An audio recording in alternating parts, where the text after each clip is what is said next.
Nous allons tout de suite entrer dans une keynote concernant l'IA, qui est un véritable catalyseur de transformation. Dans le cadre du rachat des magasins Casino par le groupe de distribution Auchan en 2024, eh bien, Samir Amelal va partager son expérience et son usage de l'IA, justement, visant à faire converger deux systèmes d'information jusqu'à présent différents pour les super et les hyper. Il va nous confier également les impacts métiers et comment l'IA a constitué un véritable catalyseur de la transformation dont il a été l'acteur. Il y a un cocktail networking qui sera ouvert à tous ceux qui ont un accès au lounge VIP en présence de notre mentor après cette keynote. Donc, je vous invite à nous rejoindre là-bas et je vous invite à accueillir maintenant le directeur des systèmes d'information et directeur des données Auchan Retail, Monsieur Samir Amelal. Donc, je me présente très rapidement. Moi, j'ai déjà été présenté brillamment, mais je me représente. Je m'appelle donc Samir Amelal. J'ai la charge des systèmes d'information d'Auchan.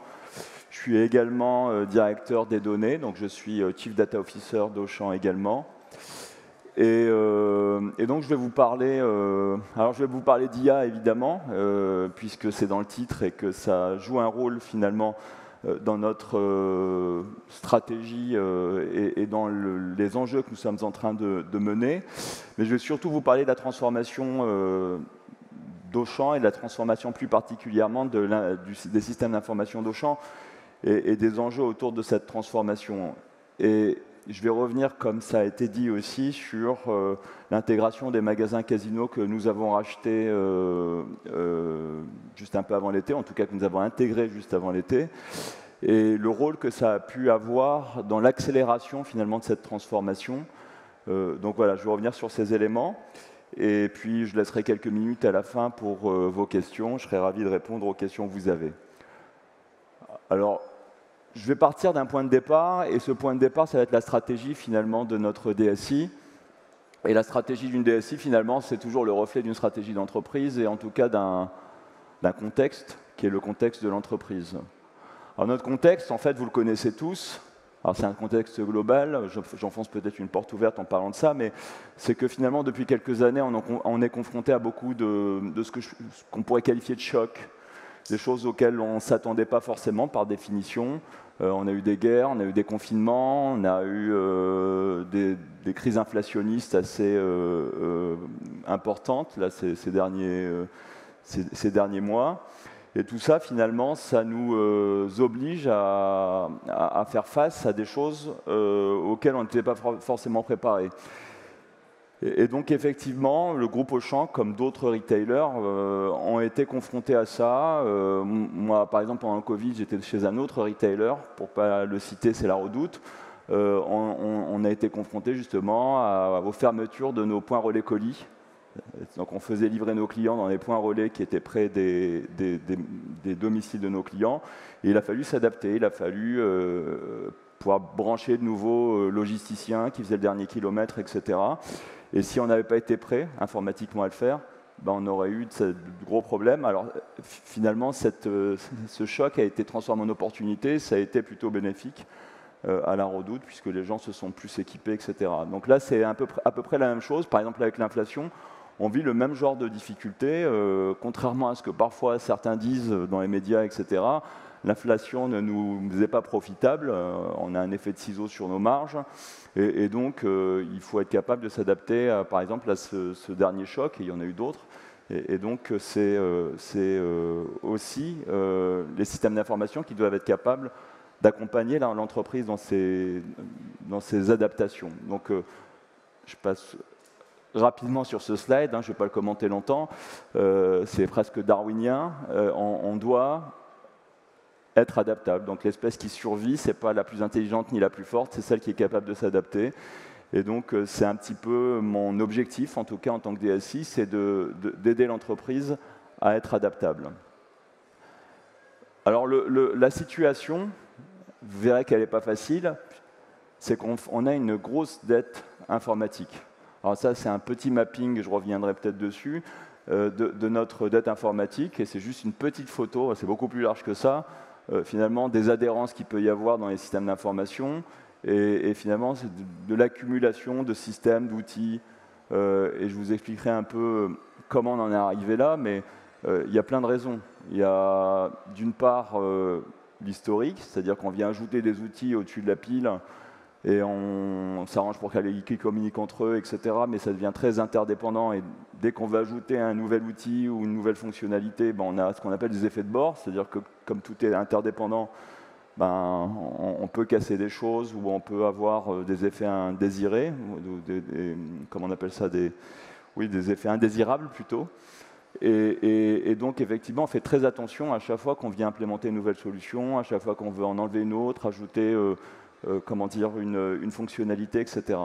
Et donc, ça, c'est notre point de départ. C'est mon point de départ en tant que DSI d'Auchan. Quand j'arrive, je trouve ça, effectivement, je trouve un patrimoine applicatif qui est très important et qui m'empêche d'avoir finalement une certaine vélocité, qui m'empêche d'être... alors, j'aime pas trop le terme agilité parce qu'il est galvaudé, mais qui m'empêche d'être justement adaptable. C'est-à-dire qu'à chaque fois que je dois déployer finalement une stratégie commerciale, etc., ben c'est difficile d'incarcérer la solution, je choisis mes mots, la solution qui va me permettre de déployer cette stratégie.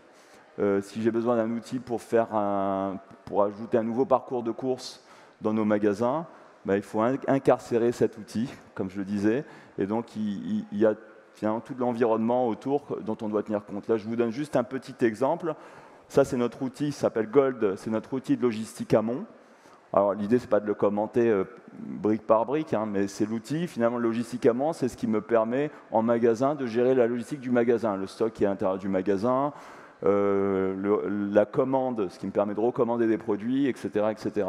Bah, si je veux décommissionner cet outil, bah, regardez tout ce qu'il y a autour, en fait, et tout ça, en fait, je dois faire attention à ce qu'il y a autour, puisse recommuniquer entre eux, parfois je dois enlever des choses, etc.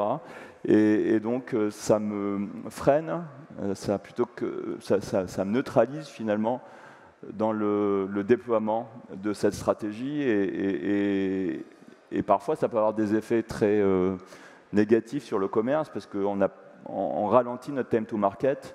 On n'a pas de time to market quand on a ce genre de difficultés. Alors ça, bon, j'ai été obligé de cacher les chiffres parce que je ne suis pas autorisé à les communiquer, mais ça, c'est notre dette informatique qui a été chiffrée en millions d'euros. Alors, c'est souvent deux chiffres devant, enfin, c'est tout le temps deux chiffres derrière le carré, en fait, donc c'est plusieurs dizaines de millions d'euros de dette. Et donc, on s'attelle à traiter cette dette. Et cette dette, encore une fois, elle nous empêche d'être compétitifs. Donc, on est obligé de la prendre en charge. Donc, la stratégie de la DSI, la vision technologique. La vision technologique, pour justement être adaptable, comme je le disais. Bon, je ne vais pas m'étendre sur ce slide-là, je vais le passer rapidement, mais c'est la simplification. Alors la simplification, si ça, je vais quand même m'étendre 2 secondes sur la simplification, parce que cette dette, c'est aussi le corollaire en fait, de processus métiers qui sont très complexes. Je prends souvent le même exemple, on a un processus promotion en fait, pour faire une promotion dans un magasin, qui est complexe dans la mesure où finalement, on a pas mal d'acteurs dans l'entreprise qui ont leur mot à dire sur la promotion. C'est-à-dire que la promotion, elle va se négocier avec nos fournisseurs. Donc la partie achat et offre va pouvoir avoir son mot à dire sur la promotion et mettre en place des promotions. On a la direction marketing qui va avoir son mot à dire sur la promotion et qui va pouvoir mettre en place des promotions. On a la direction e-commerce qui va pouvoir en faire autant. On a les magasins aussi qui peuvent négocier des promotions directes et qui peuvent mettre en place des promotions. Et en fait, on se retrouve avec des outils, on me dit souvent les outils sont trop complexes, etc. Ben, on se retrouve avec des outils très compliqués parce qu'en fait, on doit gérer des règles d'exclusion, de non-cumulabilité des promotions, etc. Quelle est la promotion qui prime sur l'autre, etc. Et toutes ces contraintes font que finalement, on a des outils extrêmement compliqués et des process extrêmement compliqués. Et donc, effectivement, la simplification, on parle souvent de la loi de Conway, c'est une loi qu'on connaît bien en informatique, qui dit que finalement, l'informatique d'une entreprise, c'est un peu le reflet de son organisation, c'est un peu le reflet de ses process, c'est un peu le reflet de ses structures de communication. Et donc, voilà, c'est quelque chose qui a été, en fait, qui s'est vérifié, qui se vérifie à mon avis chez Auchan. Ensuite, on a des sujets de vélocité, j'en ai parlé tout à l'heure, là pour le coup je ne vais pas m'étendre puisque j'en ai déjà parlé. La vélocité, c'est notre capacité à exécuter rapidement une nouvelle stratégie. parfois même une tactique qui devient une stratégie. Dans ce monde où on a des chocs inattendus, parfois il faut s'adapter très vite, on est tactique, puis ensuite ça devient quelque chose de plus pérenne. Et il faut avoir un bon time to market. Puis la résilience, effectivement, tous ces systèmes, toute cette complexité fait baisser la résilience. Par exemple, quand j'ai pris le poste de DSI il y a 2 ans chez Auchan, j'avais des incidents, j'avais 10 incidents par jour. Et ces incidents, c'est de la perte de part de marché, parce que les clients, quand ils sont dans un magasin que ça fonctionne mal, ils ne reviennent plus. C'est de la perte de chiffre d'affaires, parce que parfois, on a, par exemple, quand le système de caisse est trop lent ou qu'il tombe en panne, ben, les clients laissent leur caddie dans le magasin, ils s'en vont. C'est de la casse alimentaire et en plus, on perd du chiffre d'affaires. Donc, cette résilience, en fait, on doit la trouver à travers aussi la simplification que j'évoquais. Un système d'information simple, ben, en fait, c'est beaucoup plus facile à maintenir, on appelle les opérations ou le run. Et donc, c'est ce qu'on cherche aussi à travers cette stratégie. Alors, comment on va y arriver? Très rapidement, on va y arriver à travers certains patterns d'architecture. Je ne vais pas m'étendre là-dessus. J'ai pris celui-ci parce qu'en fait, ça fait partie de nos patterns d'architecture et celui-là, il est important. Et surtout, ça fait partie des patterns d'architecture modernes, finalement, qu'on voit arriver dans le monde de l'informatique, même chez les éditeurs de solutions. C'est ce qu'on appelle le pattern MAC pour microservices, API, Cloud et Headless. Microservice, c'est le fait d'atomiser une solution, qu'elle ne soit pas monolithique. Quand elle est monolithique, elle est difficile à faire évoluer. Donc j'ai des services, des microservices qui correspondent à des fonctionnalités, par exemple. Si je simplifie un peu, l'interopérabilité avec les systèmes d'API. Les API, c'est des systèmes qui nous permettent d'échanger des informations ou des services. Et c'est standardisé, on parle de REST API, enfin il y a plusieurs standards, mais l'API REST est le plus standardisé, le plus connu. Le cloud, vous savez ce que c'est le fait de confier en fait, nos infrastructures à des opérateurs qui vont les prendre en charge. Moi, par exemple, quand je suis arrivé chez Auchan, j'ai trouvé beaucoup de serveurs qui étaient obsolètes, qui n'étaient pas mis à jour, qui n'en avaient pas fait évoluer, ça faisait peser des risques d'instabilité, voire de sécurité sur l'entreprise. Le fait de les confier à Microsoft, à Google ou à d'autres, ça nous permet de ne plus nous en occuper, de nous concentrer sur ce qui compte vraiment. Et donc, eux vont se charger de les mettre à jour, de les faire évoluer, etc. Et enfin, ce qu'on appelle le headless, c'est-à-dire qu'on dissocie le front office, c'est-à-dire les UX, l'interface utilisateur, du back-office, c'est-à-dire le moteur, finalement ce qui fait fonctionner le logiciel. Et de cette façon-là, quand je veux ajouter une nouvelle fonctionnalité, j'ai juste à appeler un microservice et à l'afficher dans le même front office. Et donc ça me donne une certaine facilité et je suis beaucoup plus rapide. Donc ça fait partie des patterns qu'on a déployés. J'en ai un autre rapidement, on en a mis un certain nombre, hein, mais alors j'en ai un autre rapidement qu'on met en place, c'est notre framework Make or Buy. Souvent, quand je suis basé dans des entreprises où c'était très arbitraire, parfois on achetait des solutions, parfois on les faisait nous-mêmes, et je suis toujours circonspect de savoir pourquoi on a choisi de faire quelque chose en interne, et je suis toujours circonspect de voir en fait pourquoi on a choisi telle ou telle solution. Et donc, alors j'ai été confronté à ce genre de problématique à de nombreuses reprises, donc on a mis en place ce framework. Bon, après il y a là, c'est vraiment très schématique, on détaille les choses, etc. Mais ça nous permet de se dire, bon, là, pour le coup, le faire en interne et développer une solution, ça nous confère un avantage concurrentiel, ou les solutions qui existent sur le marché ne nous conviennent pas pour les bonnes raisons, donc on va les développer. Ou alors, là, pour le coup, ça ne vaut pas le coup de se fatiguer. Il y a des solutions à l'état de l'art sur le marché, on va les acheter, on va les implémenter, et on se concentre sur ce qui est important. Alors notre roadmap opérationnel, comment on traite finalement ce sujet, comment on déploie cette stratégie que je viens de vous évoquer, en fait, comment on modernise notre système d'information. On le fait progressivement, vous avez vu, les sommes sont colossales. On ne peut pas mettre des centaines de millions d'euros en fait, pour se débarrasser de cette dette du jour au lendemain. Et donc qu'est-ce qu'on fait? On va regarder, toutes les dettes ne se valent pas et toute la dette ne se vaut pas. C'est-à-dire qu'en fait, on a des points de dette qui nous causent beaucoup plus de soucis que d'autres points de dette. Et donc, on doit faire des choix.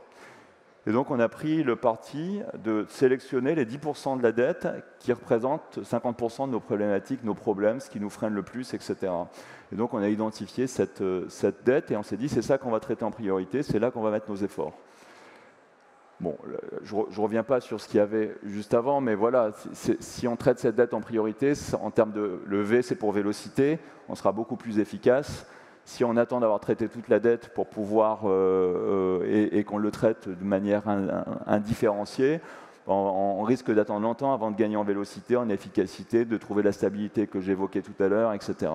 Donc voilà, c'est pour ça qu'on a fait ce type de choix et ces sélections de points de dette. Alors un autre point, et ça c'est lié à l'historique d'Auchan, c'est le fait qu'on ait plusieurs systèmes d'information. En réalité, pour ceux qui ont suivi un petit peu Auchan dans son histoire, dans les années 90, en 95, on a racheté par exemple une entreprise qui s'appelle Doc de France, en fait, qui est venue avec son système d'information. Et on n'a pas convergé, c'est-à-dire qu'en fait, ça a été longtemps une entreprise à part. Ensuite, on a convergé les entités juridiques, mais on a gardé en fait le patrimoine tel qu'il existait. C'est-à-dire on a gardé les magasins tels qu'ils existaient, leur système d'information, leur process. Et donc on s'est retrouvé finalement avec un système d'information pour les hypermarchés, un système d'information pour les supermarchés, et on a développé les franchises au fil du temps et de manière un petit peu chaotique, ce qui fait qu'on s'est retrouvé avec je dirais même des systèmes d'information pour les franchises. Et donc je me suis retrouvé à devoir piloter, à devoir maintenir plusieurs systèmes d'information. Inutile de vous dire que c'est très compliqué, parce que quand on doit par exemple déployer une nouvelle fonctionnalité, je dois la déployer 3 fois, et je dois la développer 3 fois. Quand on doit maintenir en fait, des systèmes d'information et les faire évoluer, on doit le faire 3 fois. Et en plus, pour simplifier, on a décidé que ces systèmes d'information devaient communiquer entre eux, parce qu'il y avait des liens entre les hyper et les super, etc. Et donc on a créé encore plus de complexité. Et donc ça, c'est pareil, c'est quelque chose qui nous ralentit fortement. Alors, je ne vous le décompose pas, mais par exemple, on a une nomenclature pour les hyper, une nomenclature pour les super, et les franchises, ça dépend. Quand c'est un franchisé hyper ou un franchisé super, en général, il se colle sur la nomenclature de son type de magasin.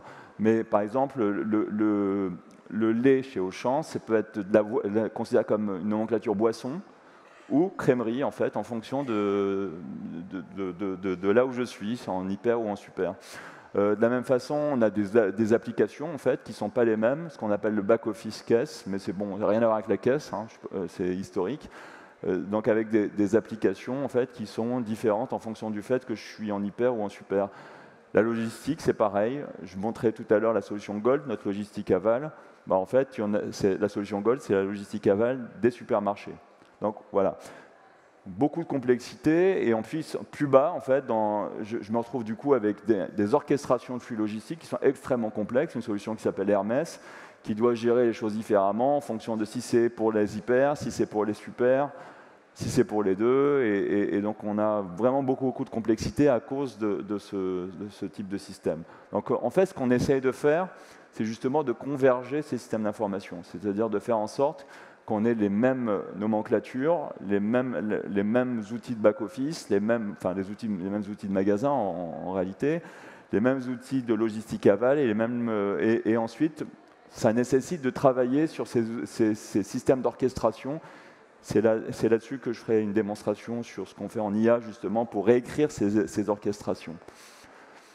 Alors, on a déjà profité d'une première opportunité. On parlait de Casino tout à l'heure. Ça a été finalement ces 100 magasins Casino qu'on a rachetés. On a racheté donc une centaine de magasins Casino et un entrepôt. Et on s'est dit, on ne va pas déployer cette dette sur ces nouveaux magasins. On ne va pas faire l'erreur qu'on a fait à l'époque de Doc de France en les reprenant non plus avec leurs propres systèmes d'information et en créer un 4e. On s'est dit, on va les déployer le plus proche possible de notre système d'information cible. Et donc, on s'est dit, par exemple, qu'on allait choisir le système de logistique amont cible à l'intérieur de ces magasins, les outils de magasins cibles à l'intérieur de ces magasins. Et c'est ce qu'on a fait. Alors, d'une part, pour ne pas avoir ensuite à décommissionner des magasins qu'on vient tout juste d'intégrer, et d'autre part, ça nous sert en fait à convaincre nos magasins actuels de basculer vers les systèmes qu'on a déployés pour ces magasins-là. C'est-à-dire qu'il y a toujours une petite résistance. Quand on est dans un supermarché, on se dit que finalement les outils qui sont utilisés en hyper, ça ne nous correspond pas. Et inversement, quand on est dans un hyper, on se dit que les outils qu'on utilise dans les super, ça ne marche pas parce qu'un super, c'est plus petit, etc. Là, en fait, on a fait notre preuve de concept avec ces magasins, on a montré finalement qu'on pouvait avoir des magasins qui avaient les mêmes systèmes d'information pour les hyper et les super. Alors bon, rapidement, hein, je parlais de Gold tout à l'heure. Vous voyez, Gold, par exemple, c'est décommissionné dans 2 mois, ça n'existe plus, ni dans nos nouveaux magasins Casino, ni dans les anciens magasins. On a réussi à terminer finalement cette convergence sur la partie Gold. Sur les nomenclatures, ce sera pareil, je parlais des nomenclatures, on a un projet qui fera qu'au 1er janvier, puisqu'en fait, les nomenclatures ont un impact considérable sur l'entreprise. Hein. Ça a un impact sur la logistique, parce que quand on a des nomenclatures différentes à gérer, ça complique la logistique. Ça a un impact sur la comptabilité, parce qu'ensuite, pour consolider le chiffre d'affaires, il faut pouvoir savoir que d'un côté, c'est du lait, de l'autre côté, c'est de la boisson, enfin de la crèmerie, de la boisson, mais c'est quand même le même produit, donc le chiffre d'affaires du lait, il faut réussir à le reconstituer, donc on a des tables pivots dans tous les sens. Et donc, la nomenclature, on est obligé de le faire au 1er janvier, parce qu'en fait, l'année comptable va reprendre au 1er janvier, et donc on a cette deadline, ce qui fait qu'on aura pratiquement convergé tous nos systèmes d'information à cette date-là. Et donc ça a été une course contre la montre assez intense. Alors notre métier, il est simple. Hein. Quand je parlais des 10% de... Enfin, il est simple. Quand je parlais des 10% de dettes qui représentent 50% des irritants, alors j'ai traduit en pourcentage parce que j'avais mis des montants pour mon comité de direction. Là, j'ai remis des pourcentages, mais voilà, nous, en fait, notre métier se décompose à peu près comme ça, si on simplifie un peu. C'est la constitution de l'offre. On a un certain nombre d'outils qu'on doit faire évoluer ou changer. En fait, ça représente presque 1% du montant en fait, de la dette qu'on va devoir traiter. L'acheminement de l'offre, les outils logistiques, là pour le coup, c'est 5% du montant de la dette, enfin 5% sur les 10%, enfin c'est les 10% qui sont décomposés ici. Hein. C'est 5% des 10% de la dette qu'on est en train d'adresser. Ensuite, un peu moins d'1% sur la partie commercialisation et les socles technologiques, techniques, etc. C'est à peu près 3%. Et donc, effectivement, c'est comme ça qu'on est en train de traiter ces 10% de dette. Alors, pour accélérer l'IA, alors désolé, vous attendiez peut-être à ce que je parle beaucoup d'IA, mais en réalité, je vais en parler relativement peu, mais c'est pour vous illustrer en quoi l'IA, finalement, ça peut être quelque chose de très stratégique. On en a un peu partout, finalement, on en a mis un peu partout pour pouvoir traiter cette dette en informatique. On parle souvent d'IA dans d'autres métiers. L'informatique est un métier, et je suis souvent tenté de dire oui, on a mis de l'IA, enfin de montrer en fait nos use cases IA dans d'autres métiers. En marketing, il y a plein de cas d'usage. On fait des fiches produits avec de l'IA. On répond en customer care. En tout cas, on essaye d'augmenter. On a un projet où on essaie d'augmenter nos collaborateurs en customer care, en service client avec de l'IA pour trouver les réponses, etc. Mais l'informatique, finalement, en termes de productivité et en termes d'impact économique, le fait de mettre de l'IA, ça nous fait gagner du temps, un temps considérable, et ça nous fait gagner beaucoup d'argent en réalité. Parce que, par exemple, réécrire du code, quand on a beaucoup de code à réécrire, ça nous accélère fortement, surtout qu'on n'a pas toujours, on est basé dans le Nord, on n'a pas le bassin d'emploi parisien, et donc on n'a pas toujours la possibilité de recruter aussi facilement qu'à Paris. Puis on n'a pas aussi, la situation économique veut qu'on ne recrute pas tant que ça finalement, et donc c'est une façon finalement d'accélérer notre productivité pour développer et faire ces migrations technologiques. De la même façon, comme je vous le disais, en fait, on part d'un historique très long. Enfin, ça fait des années en fait qu'on accumule cette dette. Elle n'est pas toujours documentée.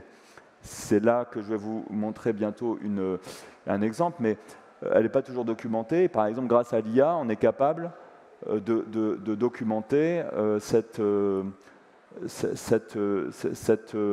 dette technologique. Je parlais de tout à l'heure de l'orchestration de la logistique. Typiquement, l'outil d'orchestration, il s'appelle GCA, Synapse GCA. Quand je ne sais plus, par exemple, j'ai un flux logistique que je n'ai pas documenté, je ne sais pas comment il fonctionne, etc., je peux donner à l'IA, finalement, c'est le code, je peux lui donner le peu de documentation que j'ai, et en fait, je peux lui poser une question, par exemple, là, le flux logistique TAR 08, et je lui demande, en fait, comment il fonctionne. Et donc, je pose la question, l'IA a crawlé, finalement, le code informatique que je lui ai donné, le peu de documentation que j'avais, et ça va m'expliquer en fait comment fonctionne ce flux logistique. Et donc je peux continuer comme ça. Là dans l'exemple, je vais vous montrer. Une fois que j'ai lu la documentation, ce qu'il a réussi à m'expliquer, etc., peut-être que ça amène de nouvelles questions. Et je vais dire finalement quel est le bon format de fichier, parce qu'en fait ce flux logistique va alimenter ce qu'on appelle un WMS. WMS c'est pour Warehouse Management System, c'est le logiciel qui me sert à gérer mes entrepôts.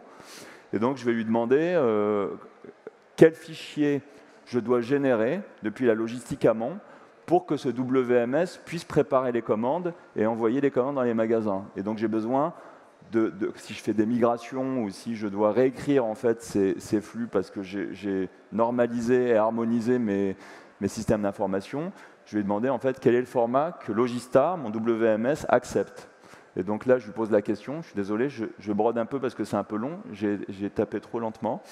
Et donc je lui pose la question et il va me répondre, il va me donner le format du fichier accepté par Logistar, donc mon WMS. Donc je peux comme ça interagir en tant que développeur avec cette IA générative finalement. Donc on a plusieurs partenariats, on en a avec Google, on en a avec Microsoft, on travaille avec OpenAI, etc. Et même avec des outils qu'on développe en interne, avec des solutions open source comme Llama. Puis vous voyez, en fait, on a des réponses et on peut finalement gagner en productivité, on fait moins d'erreurs, on gagne en résilience aussi, puisque finalement,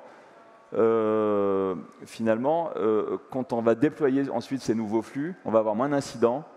Quand on va passer en prod ces nouveaux flux, quand on va converger finalement ces systèmes d'information, et donc je vais aussi gagner en résilience. Voilà. Pour finir, là je vous ai montré un cas d'IA générative, on a d'autres dispositifs un peu qui utilisent de l'IA, par exemple ce qu'on appelle l'observabilité, c'est-à-dire que comme je suis en train de changer tous mes systèmes d'information, j'ai beaucoup de migration, c'est-à-dire que je suis en train de tout converger, etc. Je dois faire très attention à ne rien casser. C'est-à-dire que si jamais je change un système et que j'ai des effets de bord, je vous ai montré au début en fait tout ce que ça pouvait toucher, et que j'ai quelque chose qui ne fonctionne plus et que ça empêche les clients d'acheter leurs produits en magasin, c'est tout de suite très vite dramatique parce qu'on a des milliers de clients et des millions d'euros tous les jours qui passent dans nos caisses. Et donc, je dois faire de l'observabilité, parfois un peu de prédictif. Donc, on a des IA qui vont monitorer les systèmes, qui vont dire là, en fait, on a un risque d'incident important si vous faites le passage en prod. Donc, il faut surveiller tel et tel endroit. Et donc, on va aussi travailler de cette façon-là. Voilà. OK. Bah, écoutez, merci beaucoup, Samy. On peut vous applaudir très fort. Merci.